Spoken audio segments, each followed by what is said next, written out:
Welcome to सिद्धि यात्रा story part 259। जय माँ काली, जय माँ तारा, आप सबका भला हो।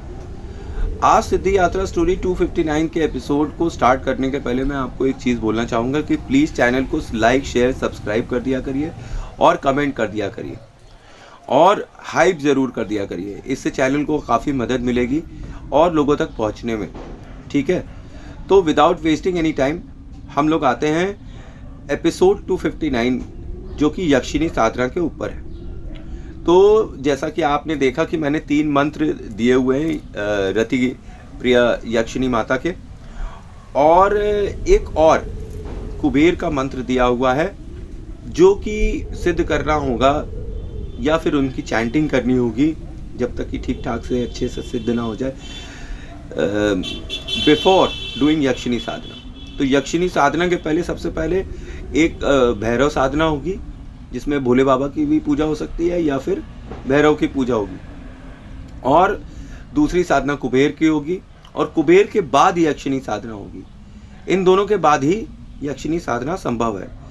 तो कुबेर का यह मंत्र रति प्रिया माता यक्षिणी की साधना में यूज होता है और किसी चीज में नहीं यूज होगा। ये यक्षिणी साधना में ही ये कुबेर मंत्र यूज होता है। मैंने माती रति प्रिया का जाप कंटिन्यू किया हुआ है और लगातार मैं कर रहा हूँ, चलते फिरते उठते बैठते। ठीक है। ओम ह्रीं रति प्रिय नमः स्वाहा, ओम ह्रीं रति प्रिय नमः स्वाहा, ओम ह्रीं रति प्रिय नमः स्वाहा, ओम ह्रीं रति प्रिय नमः स्वाहा, ओम ह्रीं रति प्रिय नमः स्वाहा, ओम ह्रीं रति प्रिय नमः स्वाहा। जल्दी जल्दी रैपिड जाप भी करने की कोशिश कर रहा हूँ। और आई वॉज रियली एस्टोनिश्ड कि कल रात में जब मैं सोया तो मुझे फिर सपने में वो लड़की फिर से दिखाई पड़ी। मैंने कल के एपिसोड में बोला कि मैं चाहता हूँ कि वो लड़की मुझे फिर दिखाई पड़े। वो कल फिर मुझे दिखाई पड़ी और मुझसे बोली कि सिगरेट छोड़ दो, ठीक, और छोड़कर आना मेरे पास सिगरेट। अब मुझे सिगरेट के धुएं, वो बोलती है कि मुझे सिगरेट के धुएं से खांसी आती है और ये मेरे लिए बड़ा ही कष्टकारी है। माता काली की साधना में मैंने सिगरेट चढ़ाना सीखा था अपने गुरु से, क्योंकि कोई ना कोई तामसिक चीज़ चढ़ाई जाती है और मैं मांस खाता नहीं हूँ। अपनी माँ के कैंसर की वजह से काफ़ी साल पहले मैं वेजिटेरियन हो गया था। मैंने यही माता दुर्गा को वचन दिया था कि अगर मेरी माता बच जाएंगी तो मैं मांस को कभी मुंह से नहीं लगाऊंगा। और शराब मैं पीता नहीं हूँ। गुरु और माता जी ने मिलकर, माता काली ने मिलकर, दोनों ने ये शराब भी छुड़वा दिया और बस सिगरेट के लिए अलाउ किया हुआ था कि पूजा में आप सिगरेट चढ़ा सकते हो अगर आपको तामसिक चढ़ाना है। जैसे कई लोग ब्लड चढ़ाते हैं, मांस चढ़ाते हैं, मदिरा चढ़ाते हैं।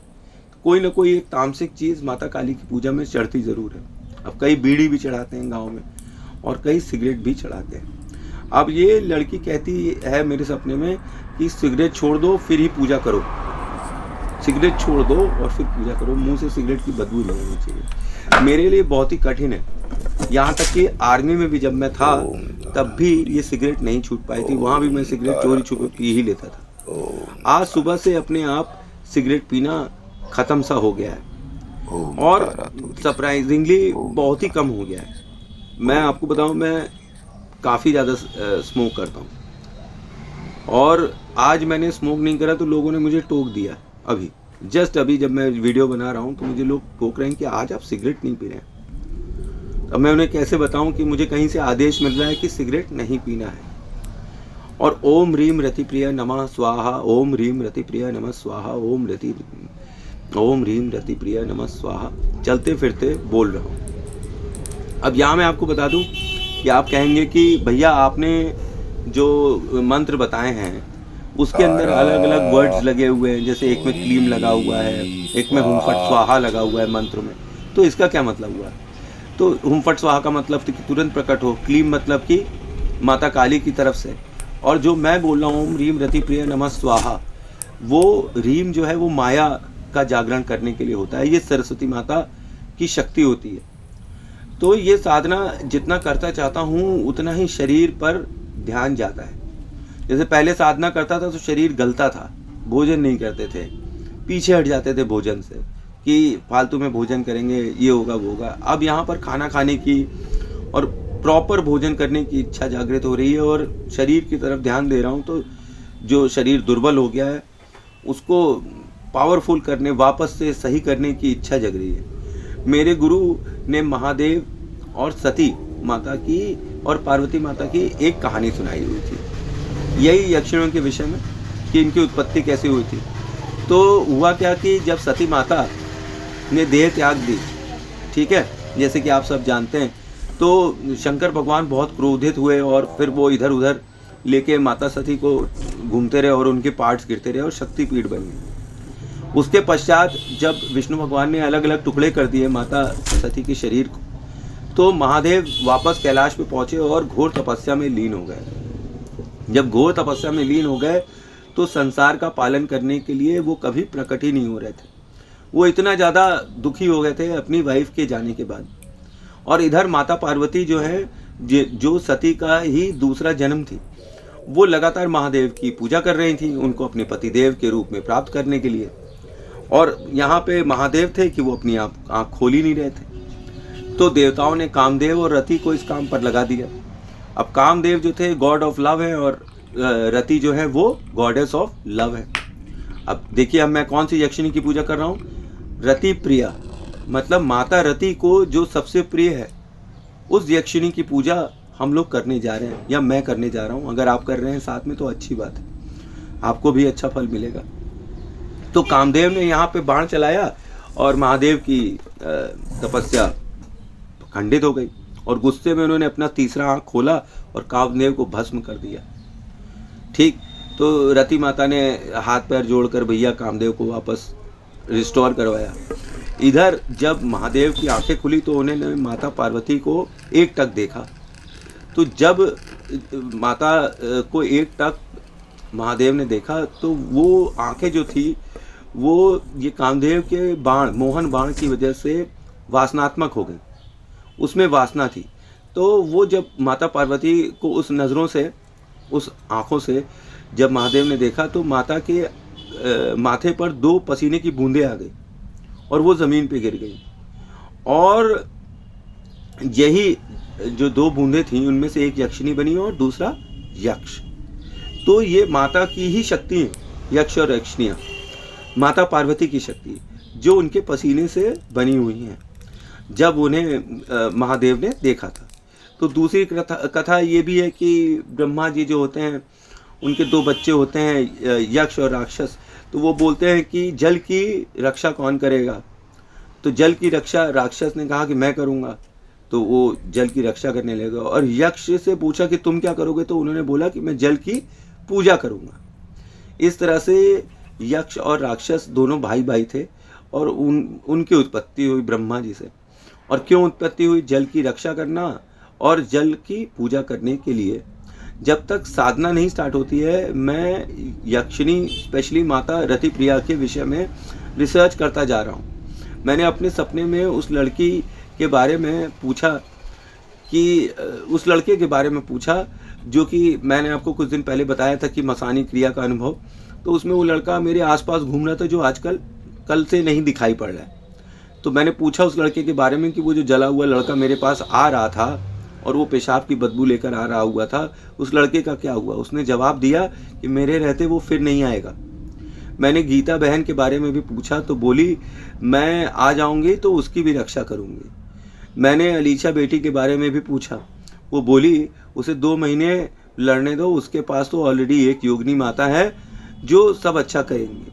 मैंने पूजा के बारे में भी पूछा तो गोलमोल जवाब देने लगी, बोली उसकी मर्जी है, अच्छा भला सब देख लेगी, तुम चिंता मन नहीं करो। शादी करवाना था तो वो तो हो गई, अब आगे वो खुद ही देख लेगी। तुमको जो बोलना था वो तो तुम काफ़ी समय पहले बोल भी चुके हैं। अब शादी तो करवा दिया और फिर एक ये नई इच्छा जाहिर कर रही है। मैंने दीपू कोहली के विषय में भी पूछा, वो बोली वो तो माता का भगत है, फिर तू उसकी क्यों चिंता करता है। मैंने एकता के बारे में भी पूछा, वो बोली उसे कहो कि मेरा आवाहन करे, मैं हमेशा उसकी रक्षा करूँगी। मैंने और 2-3 नाम जल्दी से लिए, इस पर वो हंस पड़ी, बोली तुम्हें कुछ नहीं जानना है, ना ही तुम्हें कुछ चाहिए। मैंने बोला माता मुझे चाहिए वो तो आप सब मुझे दे ही देंगी अगर मेरे लिए आवश्यक होगा। नहीं कोई बात नहीं है, एक आश्रम तक पहुंचा दो बस माता। जैसे मैंने संसार को देखा है, यहाँ किसी से पे भरोसा नहीं कर सकते। जो कल साथ थे वो आज साथ नहीं हैं, जो साथ हैं वो मतलबी हैं और स्वार्थी हैं। जो बच्चे आज आगे पीछे दौड़ते हैं, कल उनके पास मेरी अर्थी को कांधा देने के लिए भी समय हो या ना हो। और मैं बुरा भी नहीं मानता माँ, किसी ने मेरा ठेका नहीं उठा लिया है। वो अपना कर्म करेंगे और मैं अपना। पर आश्रम के 10 बच्चे जो अनाथ होंगे, उनके पास मेरे अलावा और कोई ना होगा। सच में वो रोएंगे। माँ और पिता दोनों फिर चले जो जाएंगे ना उनके, शायद इसीलिए। और इसी में मेरी सदगति होगी माँ। आज जो 10-12 साल, और अगर जो 10-12 साल उन्हें पढ़ा लिखा कर किसी योग्य बना दिया, तो शायद वो भी किसी और की मदद कर देंगे। और तब तक मेरी खुद की उम्र मरने की हो जाएगी। हो सकता है कि इन्हीं 10 में से कोई आश्रम चला ले जाए, सदगति आनंद से मिले, मेरी यही इच्छा है। वो लड़की बोली, तुम मुझे बहुत पसंद हो। और मेरी फिर नींद खुल गई। शरीर कांप रहा था और हाथ फड़क रहा था। अभी कुछ दिन मैं मंत्र की प्रैक्टिस करूँगा, यक्षिणी मंत्र की। फिर जब श्योर हो जाऊँगा तभी ये साधना आरंभ करूँगा। और इस बीच कोई और एक्सपीरियंस हुआ तो आपसे ज़रूर शेयर करूँगा। तो ये था मेरा सूक्ष्म विश्लेषण अबाउट यक्षिणी साधना, ठीक है, जो मैं लगातार अपने एक्सपीरियंस आपको शेयर कर रहा हूँ। तो थैंक्स फॉर वॉचिंग। जय माँ काली, जय माँ तारा। आप सबका भला हो। कल का एपिसोड देखना मत भूलिएगा, जिसमें मैं माता यक्षिणी के बारे में और जानकारी दूंगा। उनके कोई और एक्सपीरियंस होंगे तो उनके बारे में भी आपको कल ही बताऊंगा। तो कल का एपिसोड देखना मत भूलिएगा। ये बहुत ही रोचक और इंटरेस्टिंग एपिसोड कल का होगा। आई होप आपको मेरी इन्फॉर्मेशन अच्छी लग रही होगी।